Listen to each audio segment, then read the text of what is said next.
Bernie Sanders went on 60 Minutes, right? And he talked about the Castro government, he talked about literacy rates, he praised the literacy rates, right? And what do? They're like, hey, you're praising literacy rates, you're praising the Castro government. No, you can't do that. Out, out, out, everyone out. He's an authoritarian.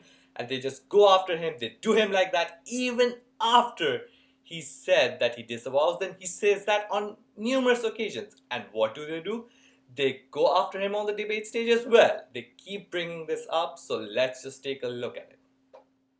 Obama. Excuse me. Occasionally, it might be a good idea to be honest about American foreign policy. And that includes the fact that America has overthrown governments all over the world, in Chile, in Guatemala, in Iran.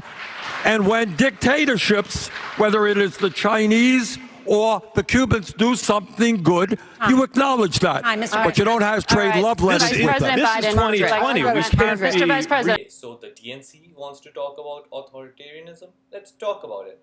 I'm not even going to mention the antics. I'm just going to go straight into the candidates on the stage. I have no interest in talking about the DNC right now in this video.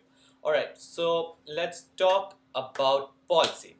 If you were an authoritarian, what policies would you want to implement?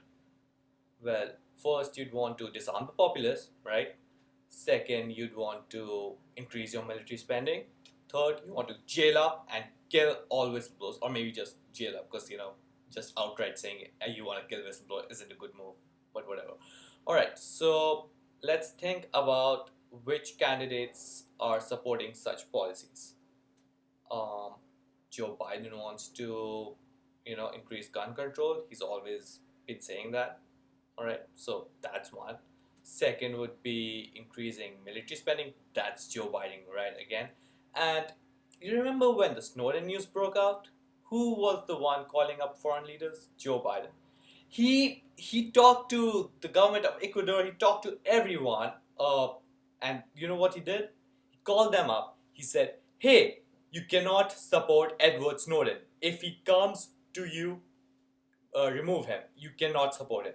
And we're like, what? He reveals that the government is listening on us. He's revealed everything, and Joe Biden wants to just talk about how it would be wrong to support him. I mean, Bernie Sanders is the one who's offering Edward Snowden a pardon. So I mean, we can't really take it seriously when Joe Biden and Pete Buttigieg go on about how Bernie Sanders is an authoritarian, because let's look at what Bernie Sanders does, right?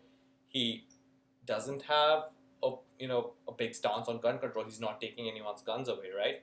Second would be what do you call it? Whistleblowers, right? He likes Edward Snowden. Third, military spending. He's not going to increase it. These three things are very important to an authoritarian regime, and Bernie Sanders isn't having it. So there may be an authoritarian on the stage, but it isn't Bernie Sanders.